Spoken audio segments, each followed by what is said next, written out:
Hello everyone, a very good morning to all of you. This is Abhishek Tiwari here.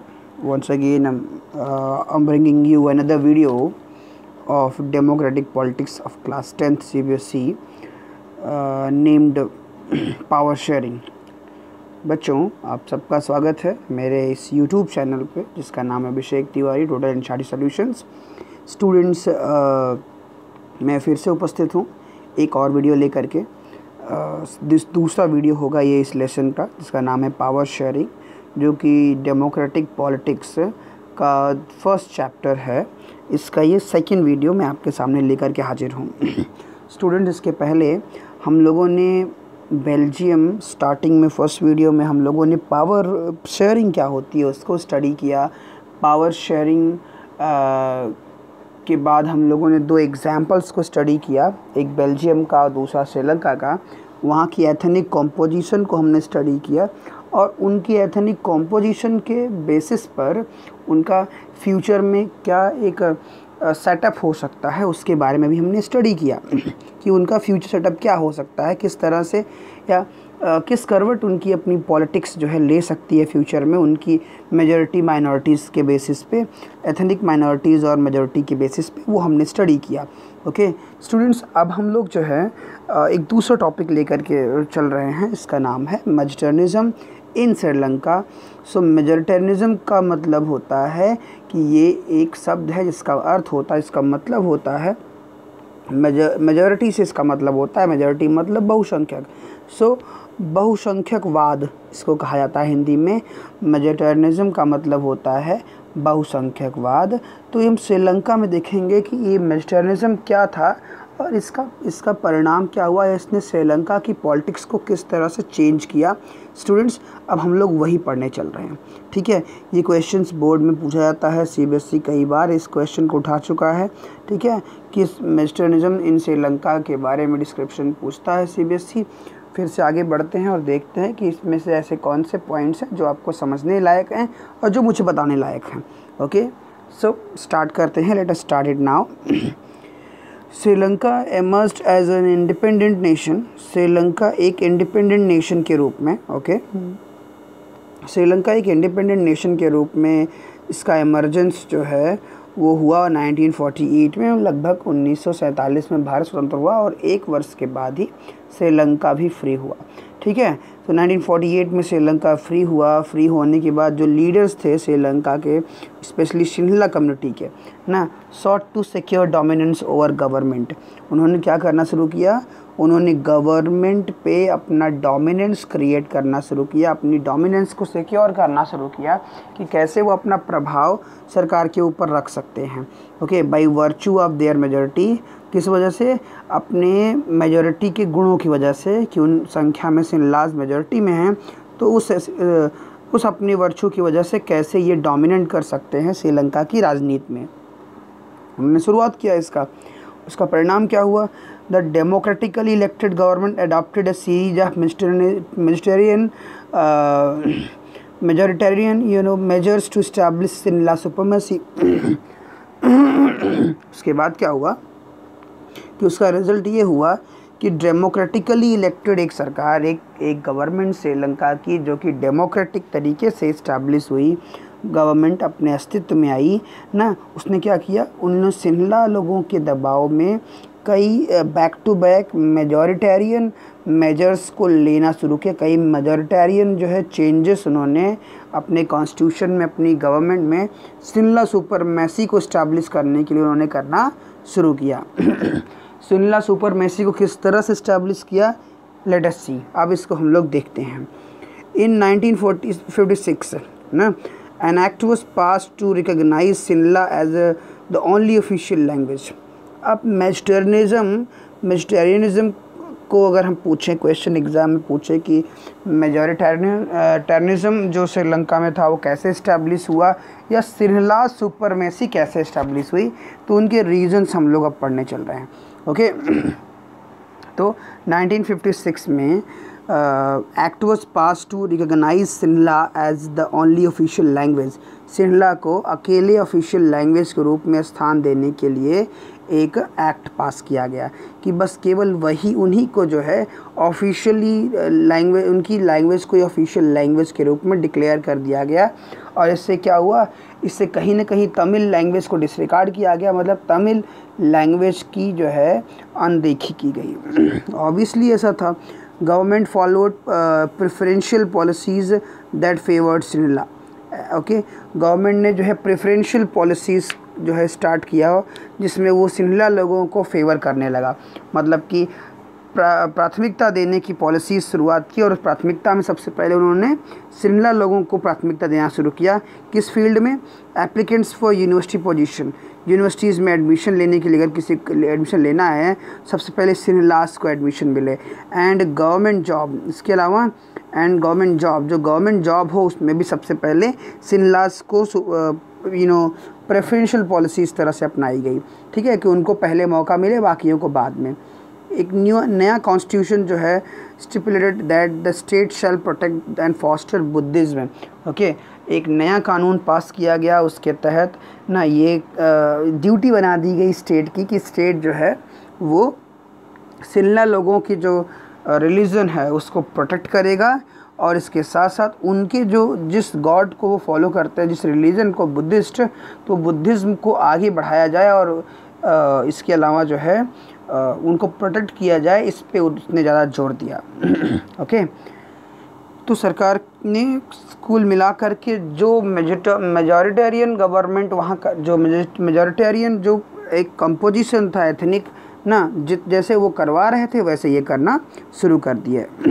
उसके बाद क्या होता है कि ऑल दीज गवर्नमेंट मेजर्स, जितने भी सरकारी कदम उठाए गए, coming one after the other, एक के बाद एक सरकारी ऐसे स्टेप उठते चले गए सरकार की ओर से, और धीरे धीरे increase the feeling of alienation among the Sri Lankan Tamil.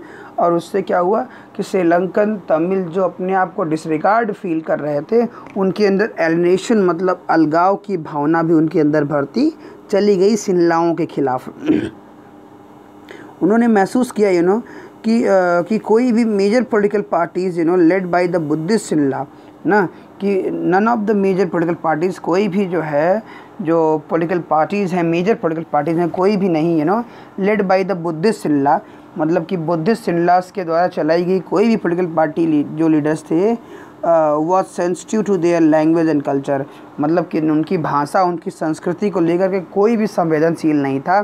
किसी भी जो है पॉलिटिकल पार्टीज़ जो बुद्धिस्ट सिन्हलास के द्वारा रन कर रही थी, उनकी ओर से कोई भी सेंसिटिविटी जो है इनकी लैंग्वेज को, तमिलों की लैंग्वेज और कल्चर को बचाने के लिए यूज़ नहीं हुई।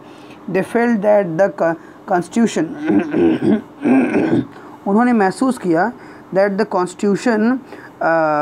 Constitutional government policies denied. Okay, उन्होंने महसूस किया कि जो सरकार की गवर्नमेंट पॉलिसीज़ हैं denied them equal political rights है, उन्होंने इक्वल पॉलिटिकल राइट्स देने से मना कर दिया है। सॉरी, इस तरह से उन्होंने इसको फील किया। Okay, so discriminated against them in getting job and other opportunities. उन्होंने ये भी फील किया कि उनको डिस्क्रिमिनेट किया जा रहा है, तमिल लोगों ने ये भी फील किया कि उन्हें डिस्क्रिमिनेट किया जा रहा है, उनके साथ भेदभाव किया जा रहा है, जॉब देने से लेकर के अवसरों की जो तलाश है, अवसर जो मिल रहे हैं उसमें भी उनके साथ पक्षपात हो रहा है। एंड इग्नोर्ड देयर इंटरेस्ट, और उनके इंटरेस्ट को इग्नोर किया जा रहा है। Okay, as a result the relations, और उसका परिणाम क्या हुआ कि जो रिलेशन था between the Sinhalas and Tamil, Sinhala और तमिल कम्युनिटीज़ के बीच में जो रिलेशनशिप था वो बहुत ही तनावपूर्ण हो गया, उनके बीच में एक स्ट्रेच क्रिएट हो गया। Sri Lankan Tamils launched parties and struggles for the recognition of Tamil.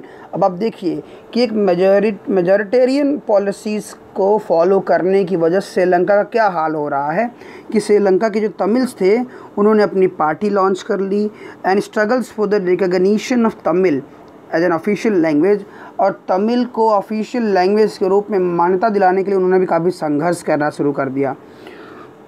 For regional autonomy and equality of opportunity in securing education and jobs. इसके अलावा रीजनल ऑटोनॉमी जो उनका अपना एक विशेषाधिकार है उसकी मांग, इसके अलावा इक्वलिटी ऑफ अपॉर्चुनिटीज़, अवसरों की समानता की मांग जो है इन एजुकेशन एंड जॉब, मतलब जॉब में और एजुकेशन में इन सब की मांग करना भी शुरू हो गया.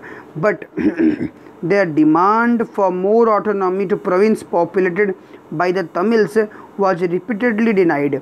लेकिन जो उनकी डिमांड थी कि ज़्यादा ऑटोनॉमी, ज़्यादा अधिकार उनको दिया जाए उनके क्षेत्र को जहाँ पे तमिल लोग अधिक संख्या में रहते हैं, उसको सिन्हला रूल्ड गवर्नमेंट ने मना कर दिया, डिनाई कर दिया देने से.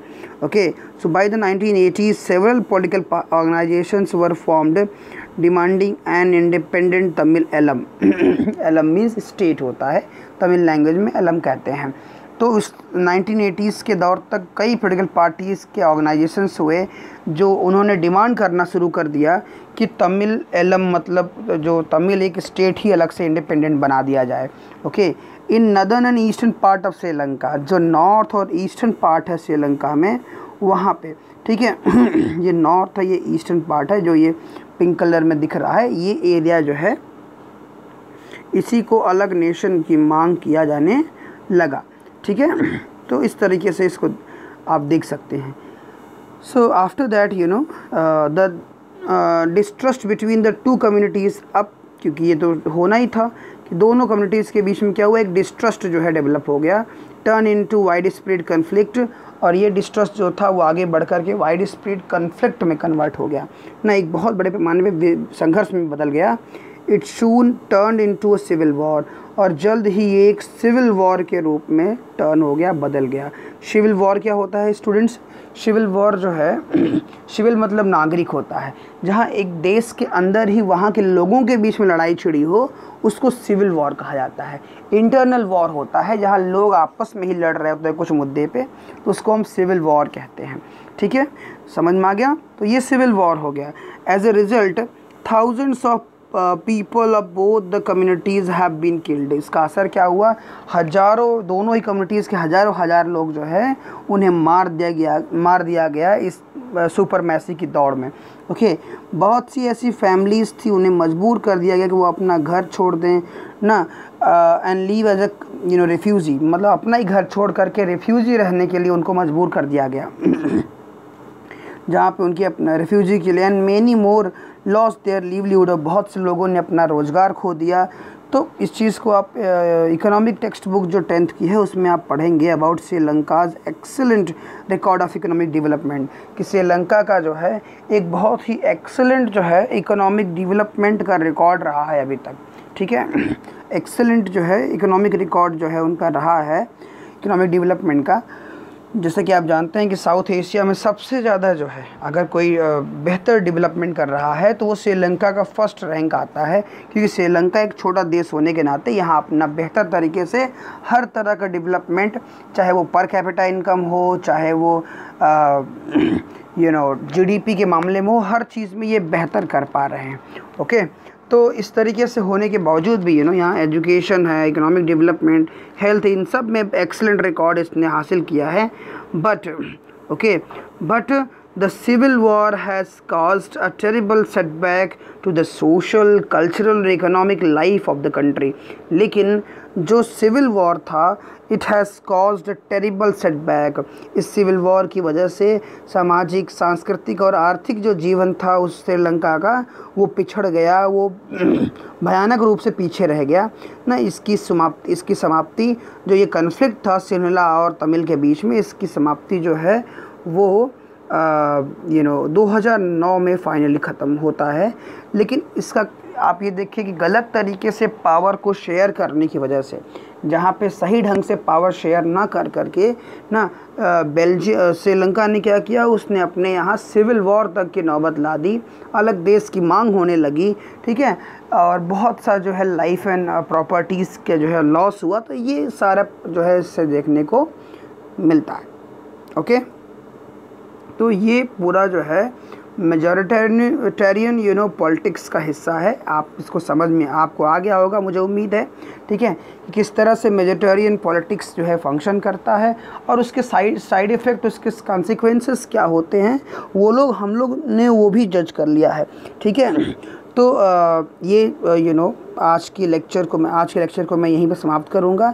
छोटे छोटे लेक्चर्स ही बनेंगे ना, बट हम चाहते हैं कि शायद वो बेहतर तरीके से उसको हम आपको समझा सकें, इसकी पूरी कोशिश होगी।